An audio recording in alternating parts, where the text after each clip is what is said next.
Hi, Sam Tolbert, Sound of Joy Music Services. And for tonight's lesson, we're going to go over Left Hand Chords 101, a beginner's guide for church musicians. We'll be discussing topics to help you build your left hand skills. If you are a beginner musician, this is the lesson for you.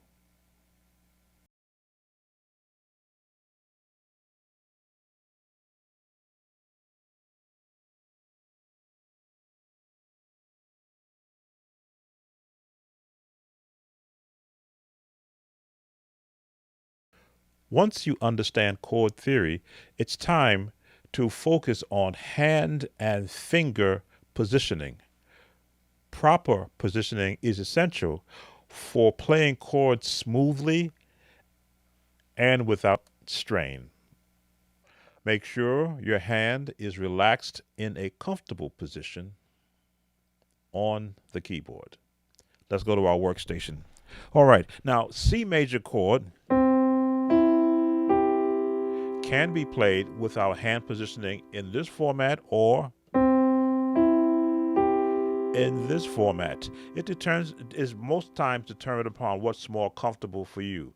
I've found a range of middle C being always a good spot to rest my thumb, and depend upon how I might want to extend the chord, helps me to rock back and forth between the first inversion, between the root, to rock back and forth between the root and the first inversion. Then if I want to go to the second inversion, it's an immediate lift, and there's my second inversion. Now, how is this going to help in getting your left hand trained? The idea for left hand basics is to mimic or to duplicate what your right hand is doing. So if you've got a C chord in your right hand, you want a C chord in your left hand. So as you change positioning, you change positioning in your left hand. Right hand, left hand. And you want to go backwards.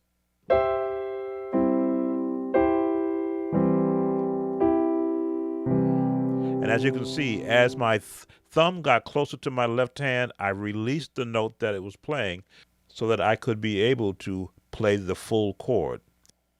Practice that.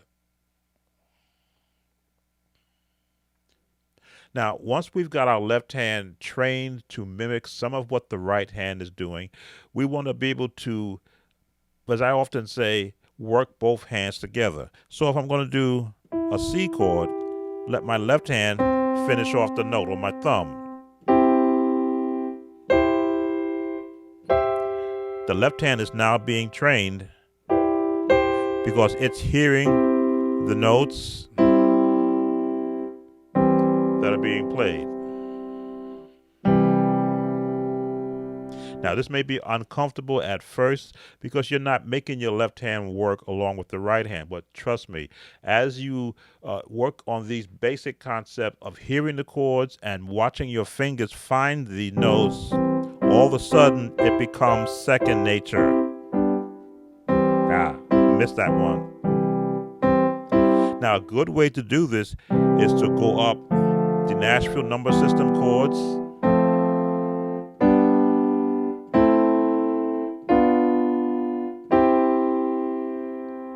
and back down.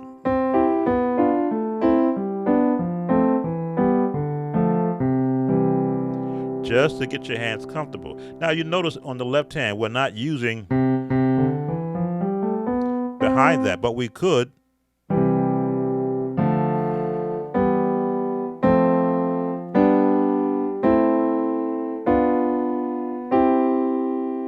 But most time when you're doing left hand chords, you'll be throwing a chord in there.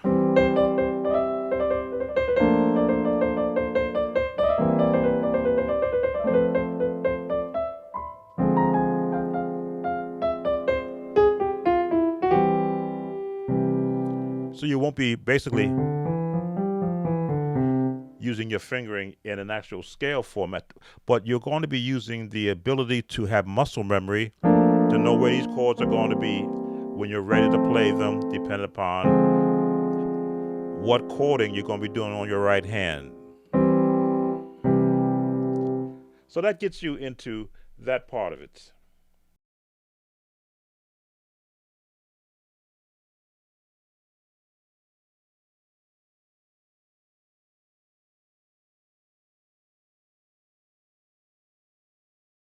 So let's look at some fundamental chord progressions that are used in everyday gospel music. You're going to have a root position,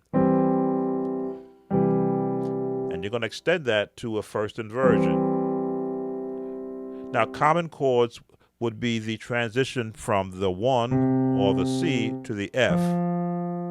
That progression generally includes a 7th chord.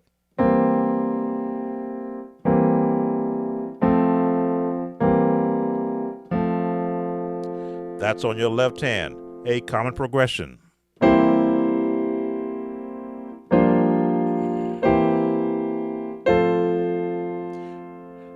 And once you get used to what I say, building that muscle memory so that you can do those common progressions, the other ones will come.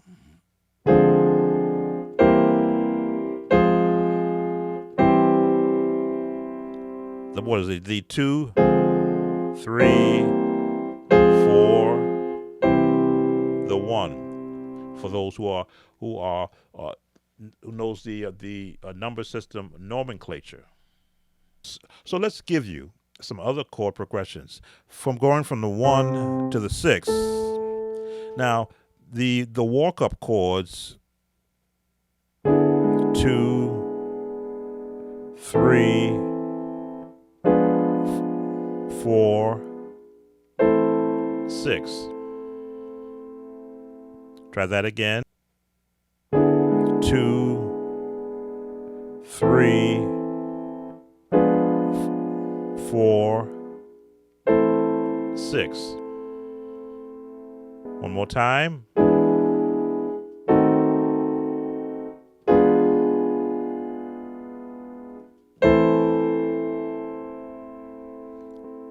One more time.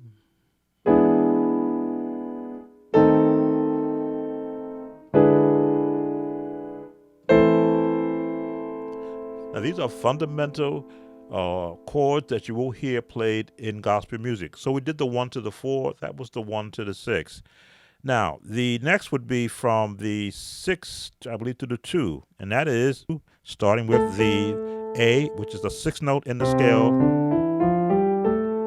And here we go.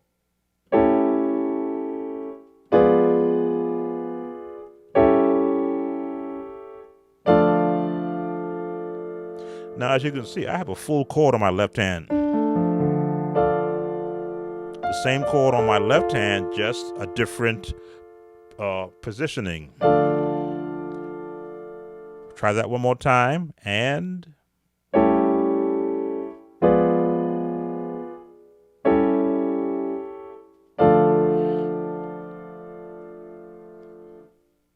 now, if you don't have that reach, you can always shorten it down.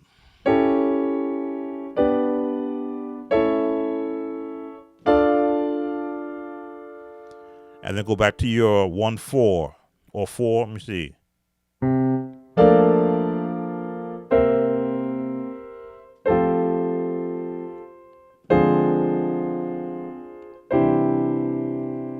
Now, these lessons and these exercises are being developed to help the musician that is looking to continue their understanding of placement of chords in church music. So what you want to be able to do is to practice these changes until they become second nature to you. Let's learn some more. We're still in the range of this scale. Let's go with the one everybody likes, the 2, 5, 1. 2, 5, 1. As you can see, my left hand is playing the full chord, and my right hand is playing a mirror image of that chord up on the top. It's the range of what my ears hear. Highest note, lowest note, and all the notes in between. We'll try that again. The 2, 5, 1. A different look at it. A little bit of a jazz feel. Another look at it.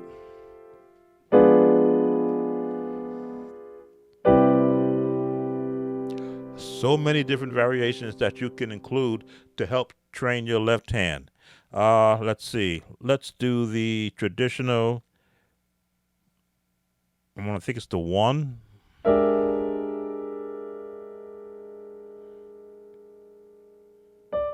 Okay. 2, 6.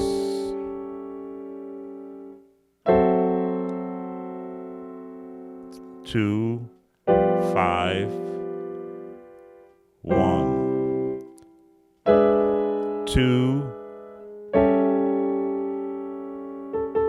6, 2 again, 5, 1. And the more you practice this,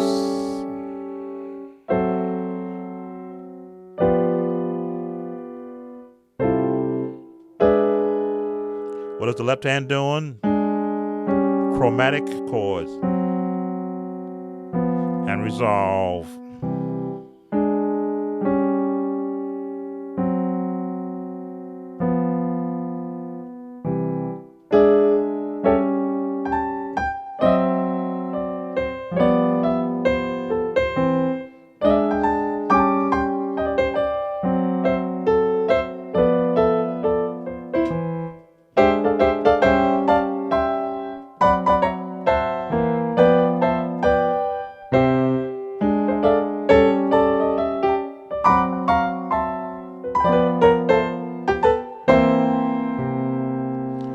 As you become more comfortable playing what is known as fundamental progressions that are in gospel music, your palette of musicality will begin to expand. As you see, I began to move it into a different genre of music, following the straight chords, just following it down.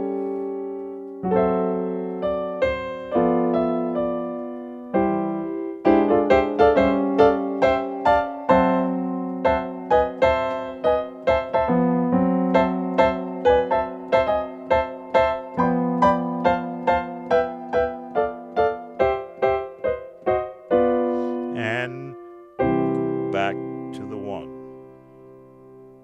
And this concludes part 1 of our Left Hand Chords 101, a beginner's guide for church musicians. See you on part 2.